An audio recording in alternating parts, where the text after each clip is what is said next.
할렐루야, 좋은 아침입니다. 오늘은 요한복음 15장의 말씀을 통해서 기도란 무엇인가 함께 알아보는 시간을 갖기를 원합니다. 사복음서, 마태, 마가, 누가, 요한 이렇게 네 복음서는 한 목소리로 기도하시는 예수님을 성경의 여러 곳을 통해서 증거하고 있습니다. 그리고 이 성경 말씀을 통해서 도달하게 되는 결론은 예수님과 기도는 따로 분리될 수 없다라는 사실이죠. 기도에 대해 온전히 알기 위해서는 예수님을 통해서만이 제대로 알 수 있고 예수님을 알게 되면 기도에 대해서 모를 수가 없기 때문입니다. 예수님 이전에도 분명히 기도가 있었습니다. 하지만 그 기도는 뭔가 잘못된 기도라고 예수님께서는 의도적으로 변화할 대상으로 보시고 가르치시는 장면이 마태복음 6장에 기록되어 있습니다. 마태복음 6장에 기록되어 있는 대표적인 이야기가 외식하는 자 같이 하지 말라라고 되어 있죠. 외식하는 자, 여기서는 쇼업하는 사람입니다. 내가 얼만큼 기도를 잘하는지 보여주겠어 라고 하는 사람들, 그렇게 기도하면 안 된다라고 말씀하시고, 골방에 들어가 문을 닫고 은밀한 중에 계신 내 아버지께 기도하라. 기도할 때 임박인과 같이 중언부언하지 말라라고 말씀하시죠. 그래서 단호하게 그러므로 그들을 본받지 말고 구하기 전 너희에게 있어야 할 것을 이미 아시는 분, 바로 하나님이신 그 분 아버지께서 알고 계시니 구하는 것, 그것이 중요할까라고 의문을 제기하시면서 이렇게 기도하라 라고 우리가 잘 알고 있는 주의 기도를 마태복음 6장 9절로부터 13절까지 말씀해 주시고 있습니다. 그럼에도 불구하고 많은 신앙인들이 예수님께서 분명히 가르쳐 주신 기도가 있음에도 불구하고 여전히 기도에 대해서 분명한 정의와 이해를 하지 못하고 있다는 점이 굉장히 아이러니하죠. 그리고 이 예수님께서 말씀하신 기도뿐만 아니라 예수님이 기도한다라고 하는 사건을 가지고도 의구심을 갖고 있는 사람들이 있습니다. 하나님이신 예수님께서 왜 기도를 하는 것이지?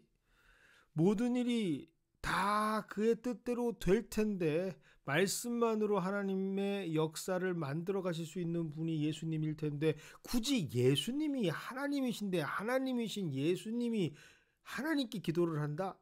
뭔가 이거 이상한 거 아닌가? 듣다 보면 어느 정도 동의가 될 법한 말인 것 같기도 합니다.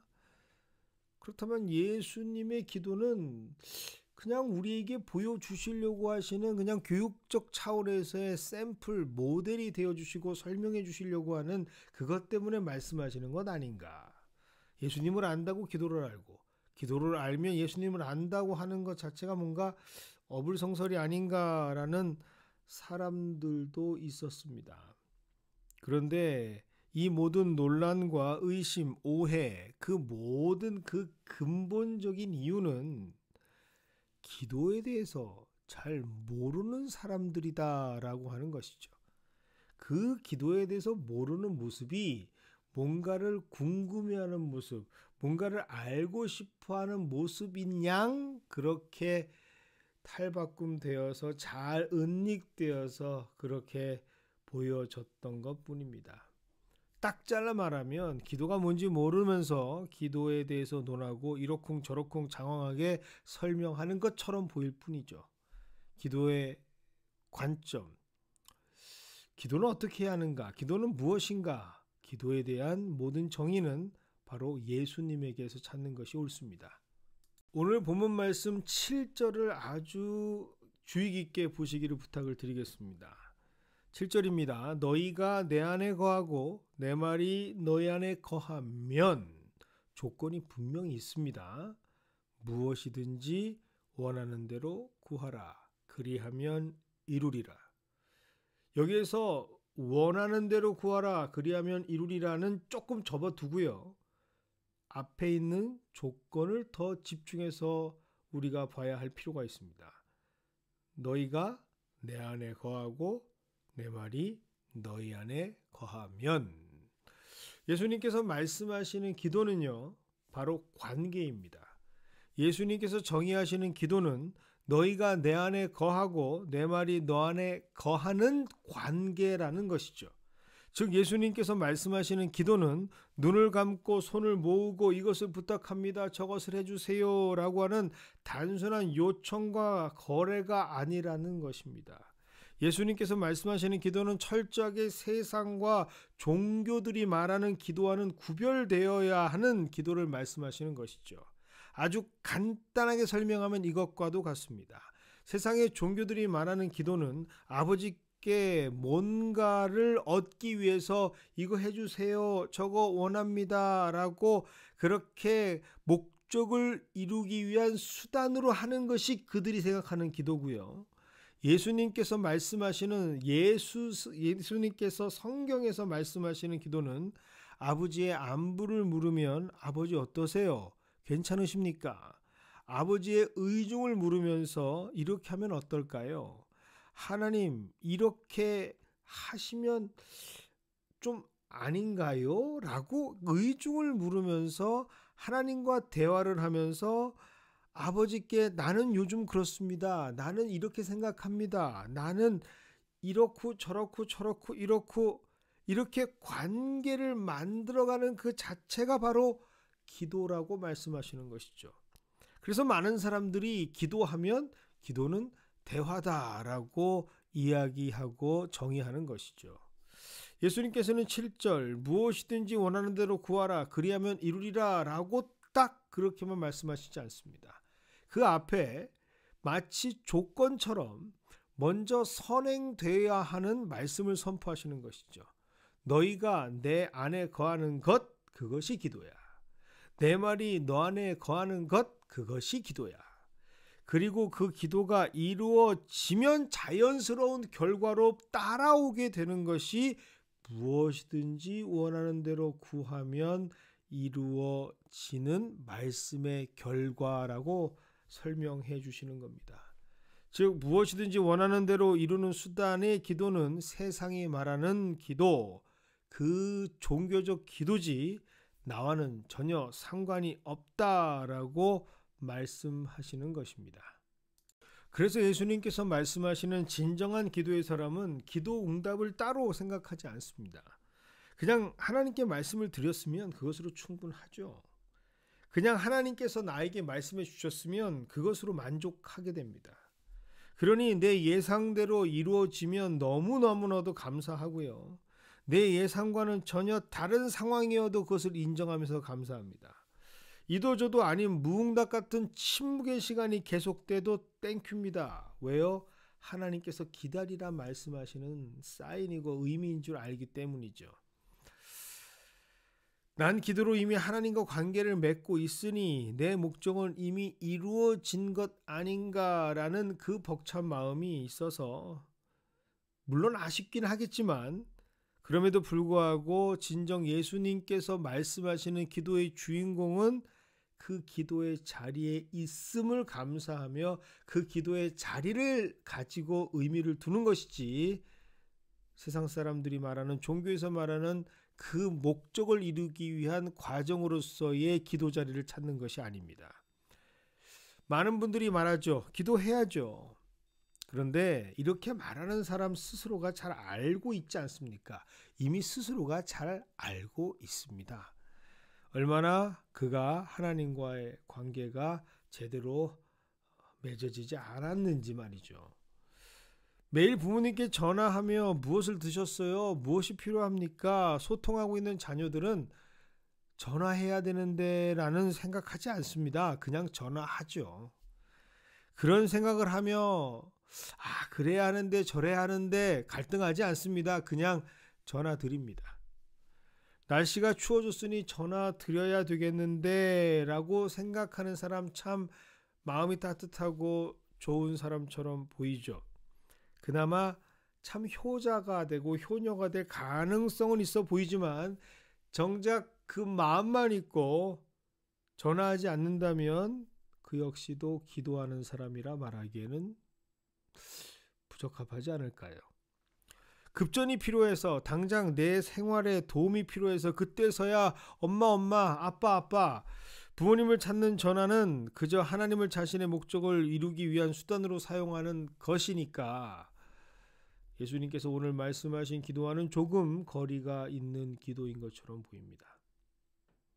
그래서 참되게 기도하는 사람은 하나님께서 지금 무엇을 원하고 계시는지를 늘 끊임없이 발견하게 되는 사람, 그분이 기뻐하시는 것을 함께 기뻐할 수 있는 하나님과의 소통이 늘 이루어지고 있는 사람, 하나님께서 애통하실 때 함께 울면서 외치실 때 함께 나팔을 불 수 있는 기도로 하나님의 그 자리를 지킬 수 있는 사람, 그러므로 이 기도하는 사람들을 통해서 하나님께서 행하시는 것이 있다면 그들을 통하여 하나님의 일들을 증거하시는 참된 기도의 사람이 되는 것이죠.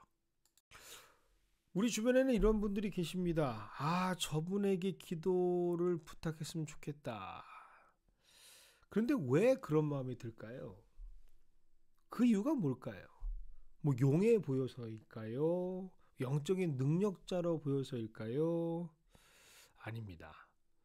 우리도 모르게 왠지 그분에게 기도를 부탁하고 싶다라는 마음이 들게 되는 거의 대부분의 경우는 그 기도하는 분이 열심과 열정으로 기도하는 것보다는 왠지 모르게 하나님과 가깝다라는 것을 우리가 느끼기 때문이죠.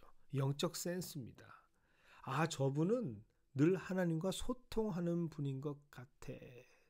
저분의 기도는 그래서 늘 하나님께서 들으시고 하나님께서 함께 하시고 하나님의 마음을 저분은 아시는 것 같아라고 우리가 감각적으로 알 수 있게 되는 것이죠. 오늘 이 아침 우리는 이렇게 기도에 대해서 다시금 생각해 봤으면 좋겠습니다. 그리고 지금 우리의 기도는 어떤 기도이고 지금 우리는 어떤 기도의 사람으로 살아가고 있는지 스스로 진단하는 시간이 되기를 원합니다. 하나님 앞에 단독자로 섰을 때 나 자신을 바라보면서 내가 만약 기도의 사람이 아니라 내가 예수 그리스도께서 말씀하시는 내 안에 거하고 내 말 안에 거하는 그러한 친밀한 관계로서의 기도를 하고 있지 않다면 내 스스로가 인정해야 할 건 인정해야죠. 그저 관념 속에서 이성적으로만 신앙생활하고 있을 경우가 그런 가능성이 큽니다. 이런 분들은 하나님의 뜻보다는 내 자신의 뜻, 즉 진짜 하나님이 아닌 내가 만든 우상인 하나님을 하나님이라 칭하고 하나님 앞에 솔직하게 내 스스로를 비쳤을 때 거짓 신앙생활을 하게 되는 경우가 많죠. 기도 없는 신앙, 기도 없는 영적 관계, 즉 그러한 삶의 관계는 열매 없는 과수와 같이 점점 거짓 사람이 될 수밖에 없고요. 공허한 신앙생활이 될 수밖에 없습니다. 예수님께서 말씀하시는 오늘의 기도 없이는 아무리 땀을 흘려도 가지만 무성한 나무일 뿐 빛 좋은 게살구밖에 될 수가 없음을 하나님께서는 우리에게 어쩌면 경고하고 계시는 것일 수 있습니다. 예수님과 전혀 관계없는 사람, 기도 없는 사람이죠. 결국 자신을 의지하는 사람이지 예수님을 이용할지언정 예수님을 의존하는 사람이 아닐 가능성이 아주 큽니다. 결국 기도하지 않는 사람들은 하나님과의 관계가 상관이 없는 경우가 많습니다. 그래서 오늘 이 말씀 5절 말씀을 잘 묵상해 보시기를 바랍니다. 나는 포도나무요 너희는 가지라. 그가 내 안에 내가 그 안에 거하면 사람이 열매를 많이 맺나니 나를 떠나서는 너희가 아무것도 할 수 없음이라. 관계하지 않는 떠난 자들은 아무것도 할 수 없습니다. 관계를 맺지 않는 자들은 아무것도 할 수 없습니다. 관계를 맺지 않는 동의어입니다. 기도하지 않는 자는 아무것도 할 수 없습니다. 그래서 오늘 이 자리가 우리에게 주시는 웨이크업 콜, 경종이 될 수도 있습니다. 그리고 오늘 이 기도의 자리가 하나님과의 관계를 진지하게 뒤돌아볼 수 있는 기회, 회복의 기회가 될 수도 있습니다.